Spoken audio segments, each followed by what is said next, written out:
Welcome to the After Dark podcast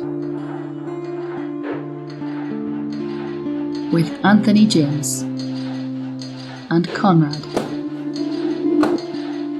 Make sure you subscribe so you don't miss an episode. Hello, and welcome to the After Dark podcast. I'm Anthony James, and that's Konrad. Hello. We're almost there, one more episode of Dark to go. We thought we would take a little bit of a retrospective look at this family tree. Konrad made the very sensible, and I don't know how he made this decision, but to not look at the family tree. We have now have its rich fruit to eat off now. No pun. I think it's rotten, to be honest. A lot of the fruit of this tree is full of worms and other bad stuff. Yeah, exactly. And so we're going to get into some stuff here. I might try and put myself on a little bit, because Konrad still hasn't seen the last episode, so I'll be on a leash a little bit in certain regards, maybe. I don't really think it's going to be much, though, to be honest with you. There might be some discussion around a certain character in this I'm foreseeing that we haven't really talked about in a few episodes, so that'll be good. And I think, Konrad, what do you say if they subscribe on audio apps and subscribe on the Culture Cave YouTube channel, as well as leave a comment if you want to talk to us, give it a like. I'd say we're ready to go in. Yeah, let's do it. I don't know what it is, but when I kiss you, it's like I'm kissing my brother. Okay, so if you haven't been to the website, dark.netflix.io, you are missing out, because once Konrad's finished the show, I'm going to tell him to go and explore this website, because it has every bit of information about the show you need, follows character arcs and everything like this. Obviously, we're just going to look at the family tree. I have entered in the details that we've only seen Season 3, Episode 7, and this is what it's given us. I have a question for you. Yep. How many times, roughly, have you read through this entire website? At least once.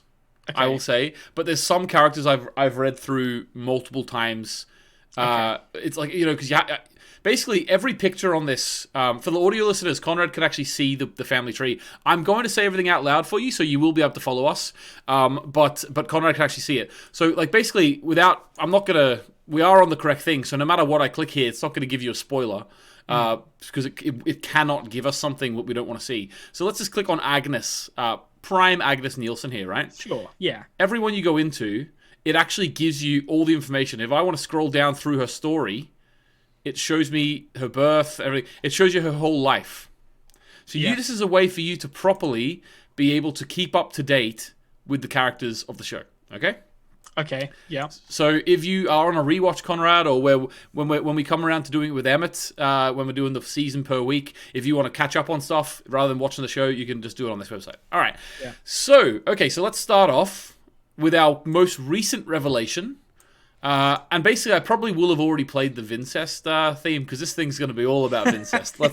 Let's be honest. I'm going to say this now. There's a lot of lines connecting characters in this in ways that I maybe hadn't anticipated. So yeah. So I'm going to immediately drift over to the.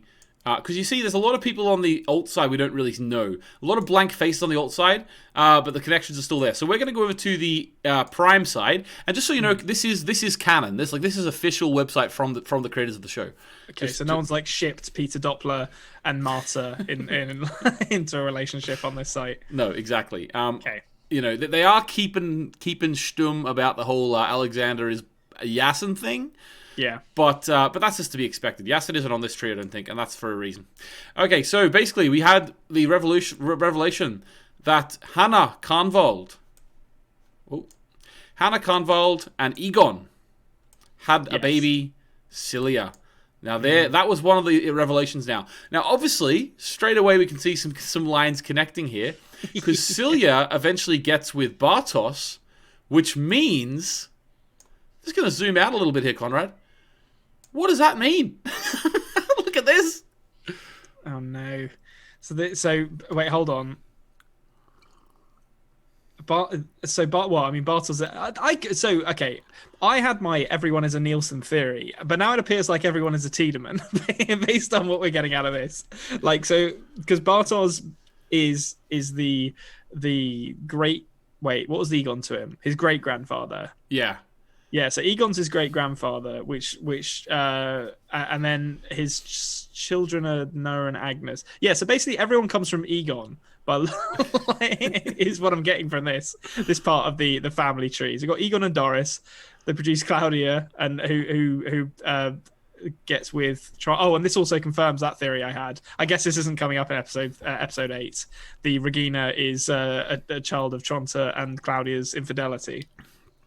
Well, that's what that would seem. So, yeah, remember, I mean, that was pretty much like 99% confirmed, to be honest. Yeah, remember, this is Eva's flaw in her thing. So this is what Eva's flaw. If you had looked at Eva's flaw back in the day, right? Yeah. This is what it showed. So basically, I think we can trust Eva. Can we? Yeah, well, that's your first mistake. Yeah, that's my first mistake. So basically, we have Egon. Is the father of Cilia, but also the great-grandfather of Bartos. So that would make Cilia Bartos's great-great-aunt. Yeah, I see what you mean about like trying to draw my attention to the more incestuous side of this. So, yeah, again, not good. In the in the genetic lottery, you're sort of playing with fire there, to mix metaphors. Yep, exactly. But it also means that Cilia and Jonas are half siblings. Yes, it does. Yeah, okay. So this starts to get into some dicey territory now then, because if Cilia and Jonas are half siblings, then when Agnes and the cleanup crew have Tronte, hold on. So when Agnes and the cleanup crew have Tronte, that means there's some relation between basically everyone in the entire Tiedemann line. Yeah. Because there's certainly after Claudia and Tronte have Regina, because Regina is a child of I mean, it's loose incest at that point because they're probably like second cousins or something, but it's again close enough to pinch. Yeah, exactly. I will just want to mention here, while we're on this part of the family tree, Sebastian Kruger. A flattering picture of Sebastian Kruger here. No, it's not. No, of Hannah's. It's like an fucking extra out of The Big Lebowski. Yeah. The stand-in. He's Hannah's father. Now, you know how we talked about maybe that they did change paths at the end of season 1? Yeah. In season 1, they did release a family tree, and next to Sebastian Kruger, there was a line to a question mark. So Hannah's mother was originally part of the plan of the show.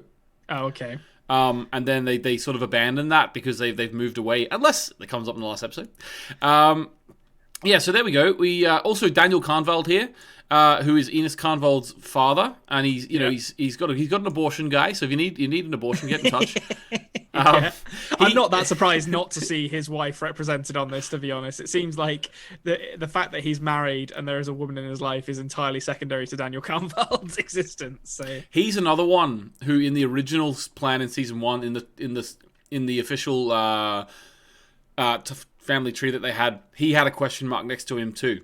Oh, okay. That's so interesting. Sebastian Kruger's partner and Daniel Konrad's partner were originally part of the plan.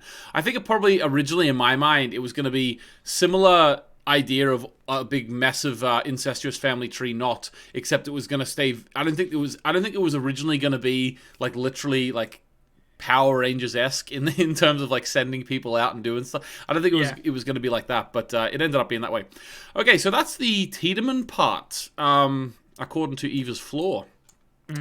What about, so there we get confirmation as well, Bartos and Cilia, parents of Noah and Agnes.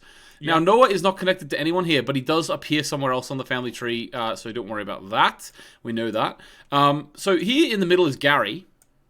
Yeah, the infinity symbol. I'm going to say something which we haven't actually talked about on the show before. Okay. And I don't know how we've avoided it, but wouldn't it seem that there's only one Gary? Yeah. So if there's only one Gary, how is there two Trontes? Well, I mean, he's too much man for just one woman, I think, is the. So he needs to marry both Agneses and live out his life in bigamy.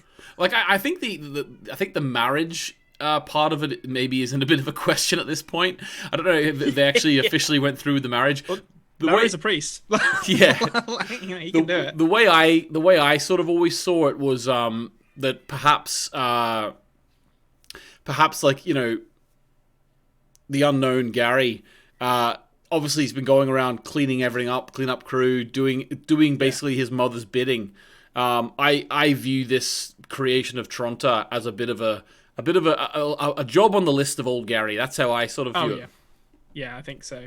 Oh, what do you mean? As in like in both worlds, the fact that Agnes has to have Tronta is purely functional. Like they're doing it because they have. Not necessarily. Like I don't. Well, we haven't had any. Maybe in the last episode there'll be something about that. I'm not going to say so. But I don't think we've had evidence yet that it would swing either way. Just for me, especially at this point, I was thinking to myself like, well, maybe he was married to the one from his world. And then realize that actually I have to go and be with the other Agnes too. I will say, actually, my original theory. Now I'll try and say this in a way that I don't think there's any. Well, this is a theory I had at the end of season 2. My theory was that basically I thought that all of this mess started happening Back to the Future. You know how Back to the Future, Biff goes back and gives himself the book. Yeah, and then eventually that makes him like a load of riches, and then they have the casino, right? So my thought at the end of season 2 was that before time. I thought I theorized that time would split, okay, into these two worlds, and that was something that I thought. But I thought it would split the fact that there was only one.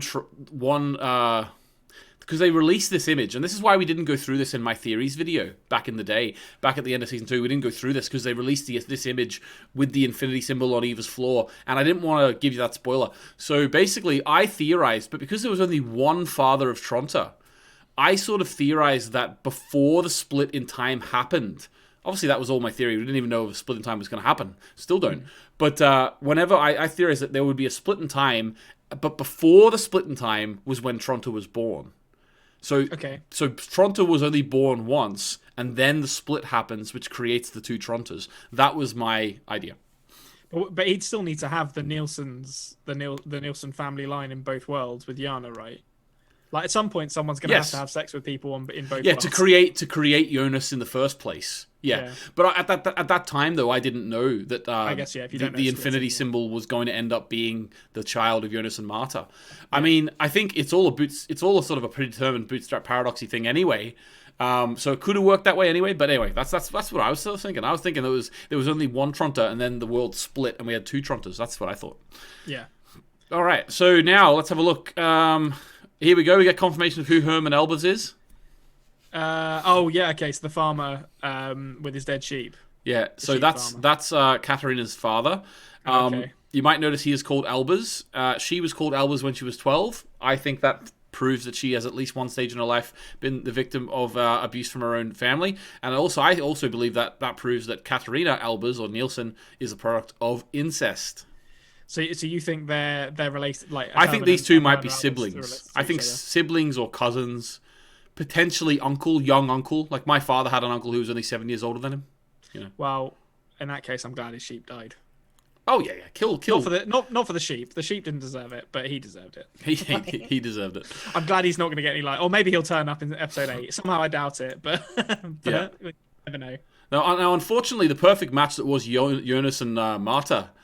You see here, our original Marta here is just not connected to anyone. Yeah, whereas Jonas is popping up all over the place. Yeah, Jonas is like a weed on this family tree. Can't keep him down. Yeah, he's the horn dog, unfortunately. Okay. So let's then move up and have a look at this fella, Heinrich Tannhaus. Yep. We saw he was Gustav Tannhaus's father. We know there was something to do with someone being called Charlotte, because remember the watch came from back in this time. Yeah, so they had the watch. I didn't interpret that as them being necessarily related to Charlotte. The thing I really took away from that was them mentioning that Gustav's mother was really into the Ariadne play, which seems like a fairly. But the watch says for Charlotte in it. It does, yeah. But I'm not saying related to our Charlotte. I'm just saying there was a Charlotte. There was a Charlotte. Yeah, I guess so. Like I whenever I see that watch, I'm just like, it's never Charlotte never has that watch. It's always someone not called Charlotte who who has that watch. Whereas the Ariadne stuff seemed like a pretty clear pointer at Marta, but she's not here, so maybe that'll turn up in the next episode. Oh, yep. Right. Well, this is entered for the current episode we're on. So also, can I just say that the naming conventions in the Tannhaus family are great. Like Heinrich, Gustav, Leopold, and what's H.G. Tan? Oh, we don't know. I think what was H.G. Wells? Probably Heinrich Gustav Tannhaus.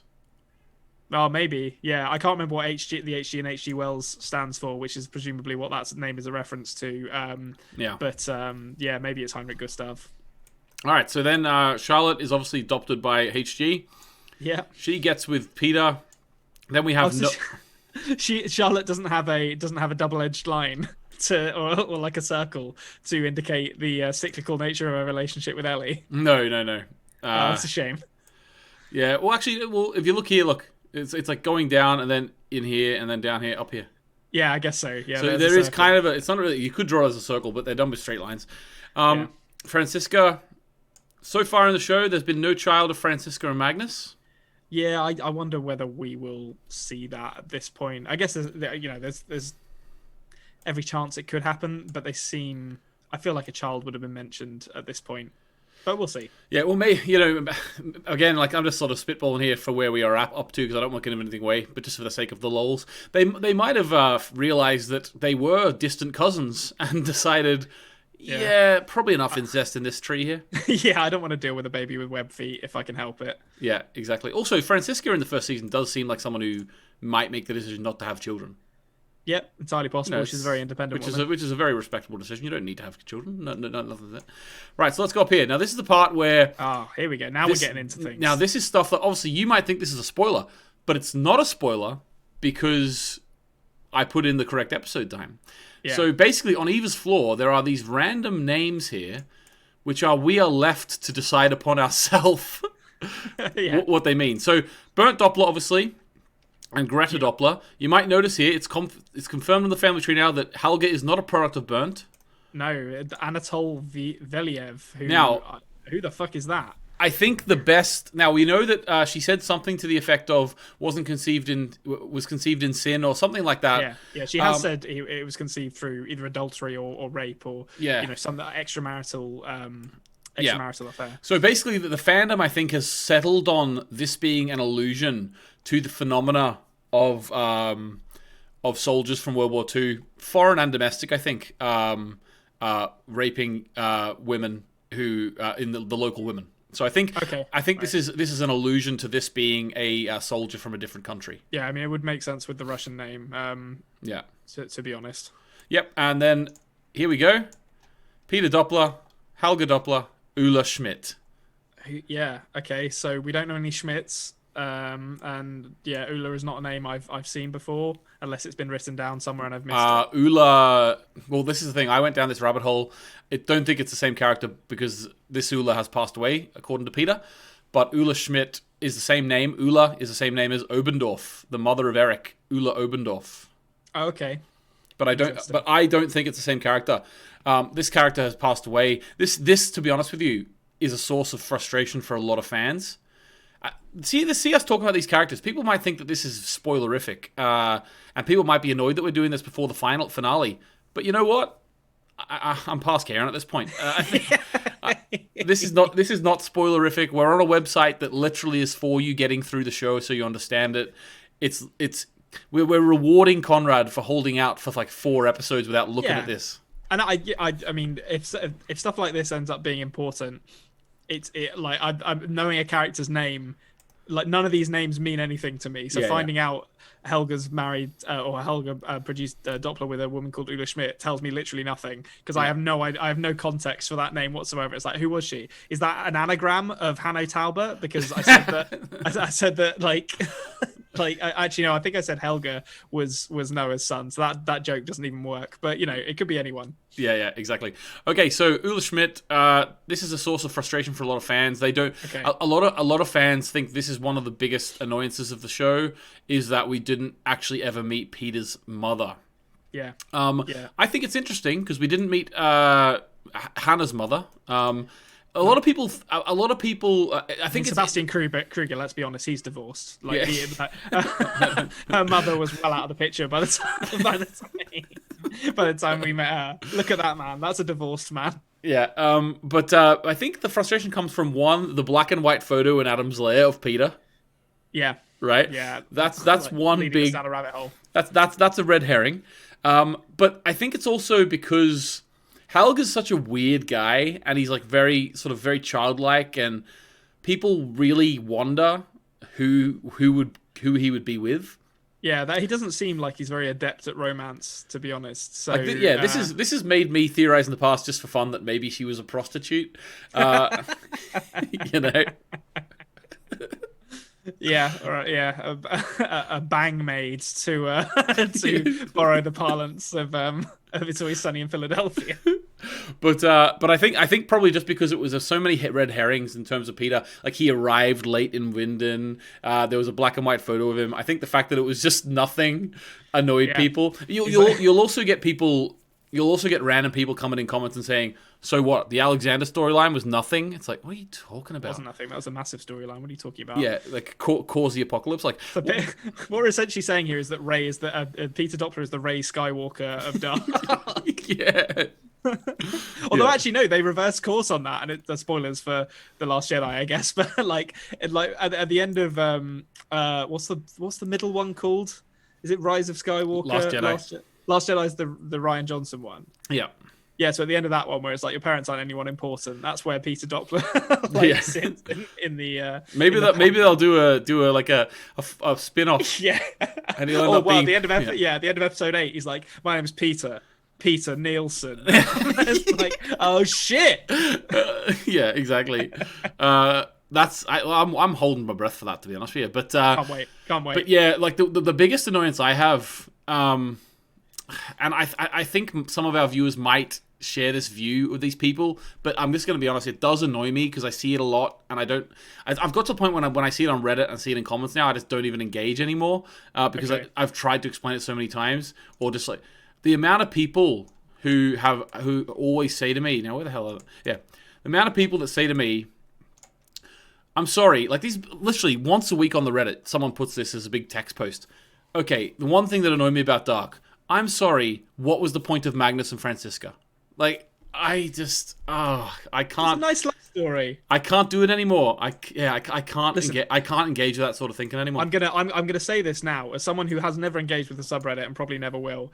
Magnus, this show is so good because it does all the time travel stuff while also remaining grounded in the human stories. That's what's cool about it. And Magnus and Francisca is a very good human story. Like, it's important to have that so you can, see people just living their lives and the costs that this whole fucked up situation extorts from them. Like, I think Magnus and Francisca, no one would accuse them of being plot critical, but it's a pretty cool storyline. It's a nice little romance. I'm all for it. Yeah, I'm all for it too. And like we've already seen them. They went and took Marta away. Like, so they do something that is integral to the show at some point. So it is what it is. And Magnus has a cool Motley Crue tattoo as well. So or old Magnus does at least. Yeah, exactly. Okay, so and this will finish off on this side of the family tree with the man who started it all. There he is. Mikkel Nielsen turns into Michael Konrad, and he is the one who starts the whole incestuous thing. Yeah, because it makes Jonas kiss his aunt. Yeah, that son of a bitch, Mikkel. Here's a question for you, actually. This is not really related to the subject of this episode of After Dark, but it's brought something to mind, right? Jonas can't kill himself because time won't allow it, because his older self exists. But do you think that if Michael Konrad, if Jonas had gone back, rather than go back to 1986, he had somehow come into possession of one of those orbs and had gone back to, I don't know, like 2017 or something, and told Michael to kill himself then, that time would have allowed him to kill himself? Right, because his older self doesn't really. I mean, I guess 2 years older Michael Konrad exists, but like the binary. It's a good question. Except I'm going to be the most annoying person in the world and just tell you the correct answer. and you're not, the theorizing or the sort of the hypothetical mind of you is not going to like this answer, but it's true. Everything in the show happened the way it happened, and it can't change. Yeah. So theorizing what would happen if he went back 2 years earlier, it's like, well, no, but that didn't happen. It can't happen.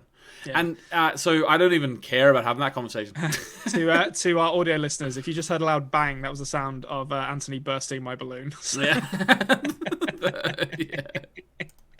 Yeah. I'm just what would happen if Noah was really into ska music in his late teens, with a name like Hanno. I could imagine him wearing like checkerboard shoes and playing a trombone. Yeah. Oh yeah. Well, I think that's canon at this point. But okay. So last thing, do you think that Enos was involved in Sigmundus in any way? Because there's a lot of people in the fandom who still believe she was. Yeah, I mean, well, the family tree implies that she came from a lonely man. And she was a lonely woman herself. Did she mention her husband? I can't remember. She's definitely lost a child, but I can't remember if she said she was married to someone. I don't know. It was never mentioned that she was married. Yeah, but I mean, yeah, I think Enos has always just been a sideshow, to be honest, a side act. Not a sideshow. Yeah, no, not a sideshow. That's what that sounds. The Toast Hawaii. Now that's a sideshow. Oh, right. Okay. Let's very quickly. Main event, as far as I'm concerned. Yeah. Let's very quickly have a look at this other side. So you can see there's a lot of characters we haven't seen yet. Okay. Maybe we will. Maybe we won't. I'm assuming if they've got a picture, we have seen them at some point. If they've got a picture, we've seen them. Yes. Yeah. Okay. Right. But if you can actually just like have a look at the overarching thing, it pretty much matches up. Yeah, there's a little bit, as one would expect, around the Jonas section that looks different. But apart from that, it's pretty much exactly the same. So there's no Jonas, so therefore Hannah's in a different spot. Yeah. But apart from that, it's pretty much the exact same. Yeah. Yeah, so anything else you want to talk about in terms of the family tree? Well, I mean, they are all Tiedemans, I guess. Or they're all, I mean... I think Egon. They've got this wrong. They're saying the CUC are the origin, but it's actually Egon because he cheats on Doris with Hannah. That gives birth to Claudia, who gets with Tronta, which is incestuous in and of itself, because Tronta is his own great. Hold on. Tronta is his own great grandfather. Because he will be born from the union of Agnes and the CUC, and Agnes is his great granddaughter. Yeah, okay, yeah. So, yeah, oh yeah. So he's his own great grandfather. But either way, I mean, it feels like everything just comes down from that Tiedemann line, really. Apart from the Dopplers. But I did have a theory in my matrix that said Peter Doppler is related to Claudia. I'm just trying to think it through in my head. Well, doesn't look like it. By marriage, yeah, probably because into Charlotte, and then by marriage, yes, because into Charlotte by marriage. Therefore, he's the father of Elizabeth. Elizabeth is by marriage into Noah, and Noah is related to Claudia through Cilia. Yeah. Yeah, so I don't know whether I'll give myself green on that. That's that's a distant relationship. Listen. Everyone's related some way. It might come down to the wire. It's not. It's through marriage twice. You can't say they're related. Yeah.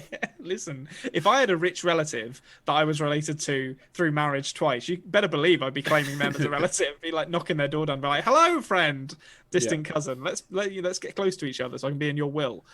I think that was my main theory coming out of this. I'm trying to think if this disproves anything that I've seen thus far. I don't think it does. Apart from, I had Katarina's parents are in on the Sigmundus stuff, which, based on where they're sitting in this, makes me think they're probably not. They were just bastards.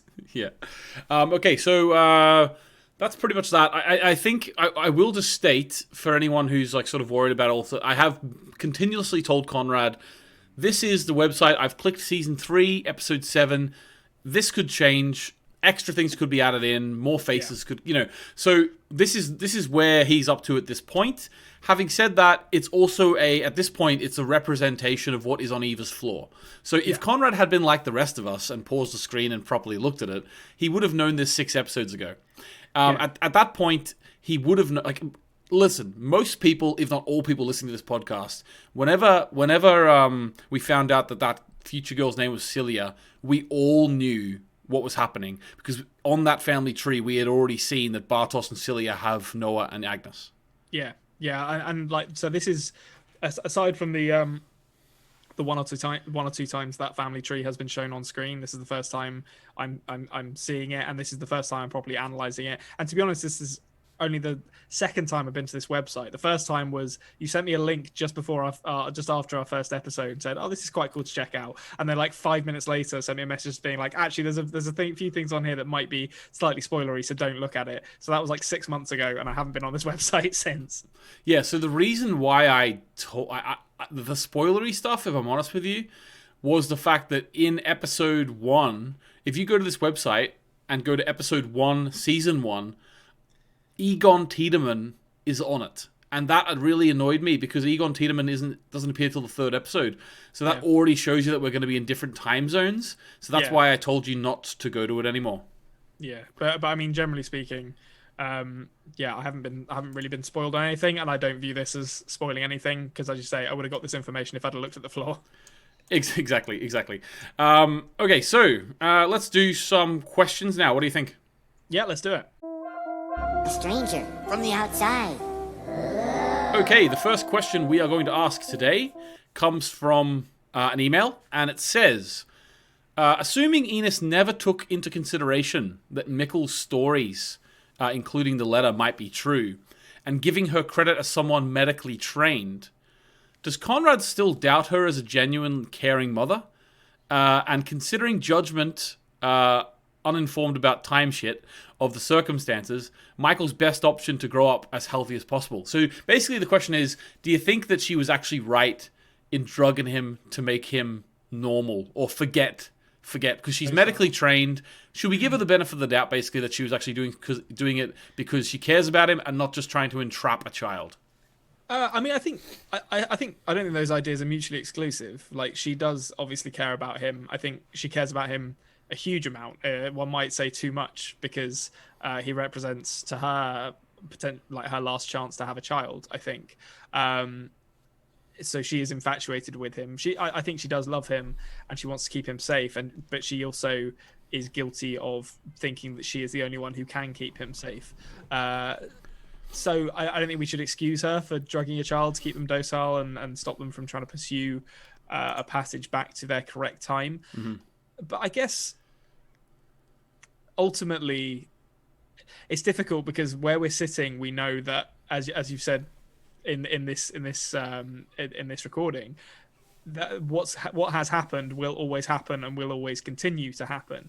So we can sit here kind of extracted from that and say, well, there would have been no point in her trying to help him escape, because he would have always failed to escape, so she might as well just make his life as comfortable in 1986 as possible. But I think, when you actually look at that situation, she may have had his best interests at heart, and I think fair enough. That's that. I'm not going to judge her for that, but she didn't necessarily know what was best for him. Yeah, she did. And that's the thing. And I think it does come down to this: was what she was doing potentially better for him in the long run, because she couldn't do anything in terms of time travel with him? Probably, maybe. But was she trying to hide what she was doing? Did she take him to a psychiatrist? Yeah. No, she didn't. Like, it was selfish in nature, because she didn't want to lose this child. And she maybe knew that's what she because was doing was wrong, because she was hiding it. Yeah, but maybe that's because she genuinely believed that he was best with her. Like, she could raise him well. And like what we've seen of Michael, she did a good job. Like, he does, he seems. I like the character of Michael Konrad. So she didn't. Whatever she did, like I don't think Enos is a horrible. Like, I don't think Enos is as bad as other characters in the show. Having said that, when they explicitly show her secretly stealing drugs and giving them, and then secretly drugging him with them, we do have to treat that as the meme it is. Let's be honest. Yeah, and I think we might have said this before, I think, but Enos is quite a shallow character. There's not that much to her beyond she is a woman who has lost a child or can no longer have children, and so she is infatuated with keeping Mikkel around. Mm-hmm. And I think unfortunately, with a character like that, when you compare them to someone like I don't know, let's say Ulrich, it's easy to come across as being very negative about her character, because really the only thing we see about her character is this negative thing she does. Yeah. Whereas with some like Ulrich, he gets a lot more screen time. There's a lot more opportunities to discuss some of the positive things Ulrich does, or some of the slightly redeeming moments in his character arc, which maybe makes it seem a bit imbalanced. But to be clear, what Ines does isn't as bad as beating a child to death with a rock. Exactly. Or seemingly beating a child to death with a rock. Yeah, well, I would agree. All right. Thanks very much for that question, the emailer there. Okay, so let's go for a question from old Vic Disco. And Vic says, "Hey, guys." Hey, Vic. Question for you both. It's obvious that Marta's letter was intentionally meant to deceive Jonas. Do you think there's do you think there's another meaning in the writing? Did Marta subconsciously write it for another purpose? I watched the episode again, and I found it has a lot of clues about their fate. Thoughts? I'd probably have to actually hear the text. Yeah, I knew reading this question you wouldn't have hit, but yeah. I think obviously it was designed to deceive Jonas. But with that said, I think there are several examples in this show of innate bonds between characters who that are kind of inexplicable. So the characters say things to one another or behave in certain ways that can only really be explained by there being something else that is pulling these characters together beyond just the sort of mirroring of time. And this could easily be an example of that. Yeah. Okay. All right. We're gonna have at least one episode of me not having to stall all the time because of this, but then we're gonna go into the OA and I'll have to do it all over again. Okay, so Eric asks. Now we've covered a lot of this question, but there is a part at the end which I'd like you to touch on. Eric asks for Konrad. Causal loop complete. Story wrapped up. Wait, there's an episode left. What is Claudia up to? And this is the part I really want you to focus on because we've talked about the rest. Is it part of the loop? So what is she up to? I think she's gonna teach the world to heal through the power of song. She's gonna get Adam and Eva together. Sending our love down the well, all the way down. Sorry, I should have said down the cave. Down the cave. Down the cave. Yeah, you missed a shot. I missed an opportunity there. Yeah. Yeah. So I think I think she knows about. She's the only.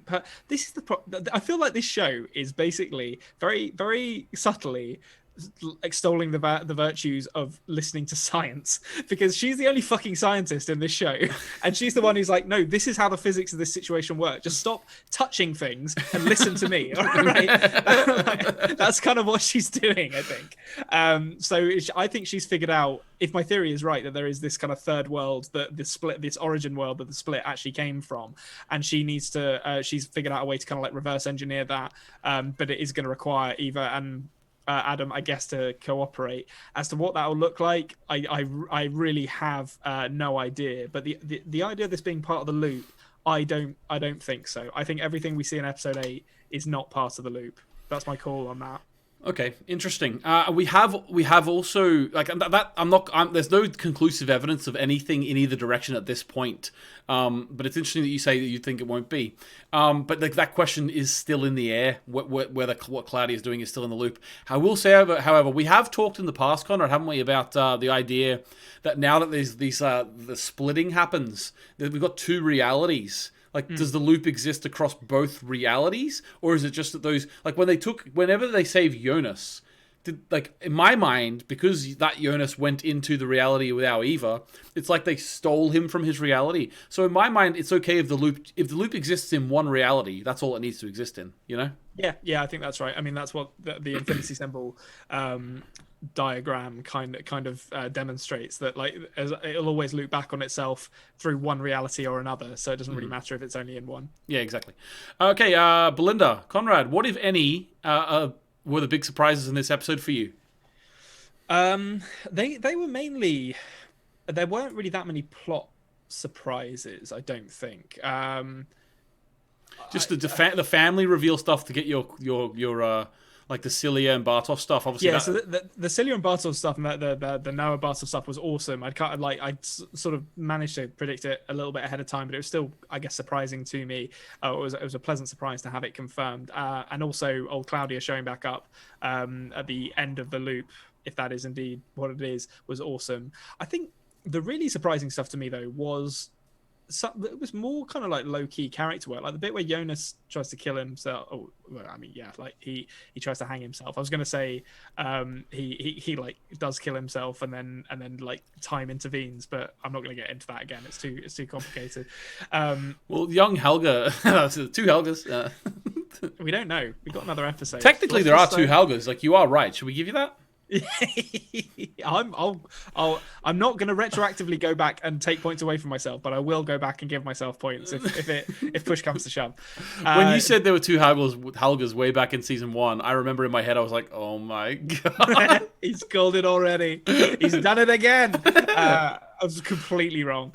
Yeah, I think him trying to kill himself was really shocking to me that they would depict that, and Adam killing Hannah as well, or Stranger Adam killing Hannah. I think in retrospect that makes sense as an end for Hannah's arc, but to actually see it depicted was really shocking to me. So I think most of the really surprising moments were not necessarily big plot reveals. It was just characters doing things that we haven't seen them do before. We saw a lot of characters pushed to the absolute breaking point, and in some cases beyond it, which was really cool to see, and really surprising. Awesome. Okay, so another question from MH here. Where did young Celia get the scar from? Yeah, I don't know. She's had it since like the 80s, I guess, if that is indeed where Hannah was hanging out. Like, there is no scar on baby Celia. Oh, sorry. We didn't see... we didn't know. I'm thinking of baby Agnes. We didn't see baby Celia. Young Celia, there's a scar. Yeah, we saw a lot of like 8 or however old she is in that. Like when she comes to 1911. What I've always said in my videos is that it's probably a tricycle accident. Yeah, I mean, it could easily be, or like toddlers just walking into table edges. Their head's the perfect height for it. So and Hannah, as I've said before, she loves her kids. She's not the best mum, so she probably left. She probably got drunk and left like a drawer open in the kitchen, and Celia just waddled in and banged her head on it, and that's how she got the scar. Yeah, and let's be honest. Like, speaking about the show in a meta way, they decided to give Celia a scar before like at the end of season 1. Before they changed their minds about what they were doing. Like, I'm telling you now, that character probably wasn't originally Hannah's child. Like, Yeah, I mean, I stand by my Celia is Alt Marta. I've never been when Alt Marta gets her face cut open by Eva. I've never been more convinced that Celia and her are the same person. Okay. Right. Christopherson Tofferson says... You pronounce that so weirdly. Christopherson. Like Christopherson Tofferson. Oh, all right. Yep. Great. Nailed it. Oh, Christopherson. Is that a first name as well as the last name? Yeah, I think so. I say that. I have nothing to base that on. I'm just assuming. Mr. Tofferson wouldn't lie to us. Yeah, yeah, you would. Yeah. All right. Christopherson says, "Hey guys, question for Mr. Tofferson." Right. Sorry, we're not like, if that is your legit name, we're not laughing at the name. I'm laughing at Konrad knowing. Okay. In this episode, we see a full cycle pass, and yet we don't see either Adam or Eva's death. How do you think these deaths will occur, and why do you think the creators chose not to show them? ... Yet. Yeah, I think what is going to happen to them is going to have to require them to do it together. So like they jump into a portal of some description and get obliterated in the same way that Marta did. That I think, I don't know if the loop has always ended with them dying, or if it has, I could see it ending with them dying in a different way, or dying like killing each other or something like that. So yeah, I'm not 100% sure how they're going out, but I think they're going out in the same way. Okay. All right. As a side note, Mr. Tofferson says, as much as I've enjoyed being an Anthony for Dark, I'm switching sides to the OA. Go Team Konrad. Nice. Konrad reporting for duty. Tofferson, I'll see you after class. Right, okay. Last question. I'm going to go last question, guys. If you didn't get a question into this episode, I apologize. But we can get you in. Come and join us on the Dark Discussions, which is going to be on Tuesday, 9 p.m. Greenwich Mean Time, UK time. Join us, and you will be able to ask us questions to your heart's content. Or put one on the Season 3, Episode 8 podcast, and then can ask sort of, they don't all have to be live questions. I can ask some that aren't live. Okay, so Venla, I'm going to give Venla the last go. Okay. And she says, you can work together on this one. See why I chose it? What is your understanding of the journey that the For Charlotte pocket watch goes through the years? God, Venla, what are you doing to me? Like this where does it begin and end? Well, we know I think it does begin back with the Tannhauses. It must be made by H.G. Tannhaus, though, right? It has to be. He's a clockmaker. No. Come on. He's a clockmaker. Like, of course, it starts with him. No. Come on. We're already disagreeing now. What other person makes? How did it get back in time? No, but clockmaking might be his family thing. Like, it started off with a Tannhaus back. It started off back with the Heinrich Tannhaus. I don't know if they strike me as clockmakers. They seem like just kind of rich industrialists. Right, well, you give me your theory of how the watch got back there. I mean, to be honest, I can't even remember where we first saw it. But we first saw it in episode 4 of season 1 when Elizabeth was given it by Noah. But the earliest time we saw it was whenever Heinrich Tannhaus had it in 1810 or whatever, 22 or something. So who had it? It could have been given to him by anyone, though. Right, Konrad's not up to this task. I'll give it a go, Venla. So, listen, all right. Konrad doesn't pay attention to the details like Claudia I do. went back in time. Look, Claudia's got one of those balls by the end of this episode. She popped back to like 1720 or something. It was like, oi, Tannhaus, this watch is important. It would like someone in your family made it, and they gave it to him. No. Let's go back to 2050. Well, if that's the case, why are you starting off in the middle of the let's talk about the start of it. You're starting off in the middle. So basically, what I think, right? I think it starts off with the Tannhauses back in the day. Definitely does. Gary comes, kills him, takes the watch, right? Because Heinrich Tannhaus has it. It goes to Gustav Tannhaus. He's holding it with the book. He gets killed by Gary. Gary takes it, gives it to Eva. Then we know that the stranger Marta leaves it with Jonas, stranger Jonas in the 1880s. He then keeps it till he's Adam, gives it to Noah, who then gives it to Elizabeth. Yeah. And then where does it go from there? It goes after that. I can't remember where it goes after Elizabeth gets it. I feel like it must go somewhere else. Charlotte takes it off her because she has it in the bunker in season 2 when they're theorizing. Yeah, maybe Charlotte and Ellie just kept it into the like on their persons, into their sort of post-apocalyptic life. Yeah, because I know for sure the pocket watch is not a bootstrap paradox like other things. Like I don't think, like as you say, Claudia's going back and giving it Claudia to. Took it back. She got it. She like they had barter system with H.G. Tannhaus. She was like, look, you need to fix this time machine. And I'll buy a watch off of you in exchange for that. I know that doesn't really make sense, to be honest. I was figuring that out as I was saying it, and I was like, this doesn't make sense. Well, I think I'm going to persevere with it anyway. I think what this question has made us realize, Konrad's really good at analyzing TV shows and predicting. My strength lies in the pedantic analysis of items movement. Yeah. If you want to track where a penny has been and where it's going, Anthony's your man. I'm your man. Whereas if you want to give someone crumbs of foreshadowing to completely predict the whole show, Konrad's your man. I think I add more value, if I'm honest with you. Yeah, I think that's more important. It's more important to. Well, you couldn't do it with the gun though, could you? We talked about I give you like this. Yeah, you did well with the gun. I'll give you that. I give you a juicy steak and say, oh, how do you think this gun got to Claudia in 2052? And you was like, no, I think it's just a different gun. No, it is a different gun. It's like I've cooked you a prime sirloin steak here for you to tuck into. And But I think, you know what, the fact of the matter is, that gun's the exception that proves the rule. And you, and you coming to me is just proof in itself. You're coming to me because you know I'm the man. I'm the man with the answers. You've got a certain set of skills. Yeah, I've got a certain set of skills. I will pause a Netflix account multiple times to track an item's movement. Although I will say you did well with the gun analysis back in the end of season 2. That's what you did, yeah.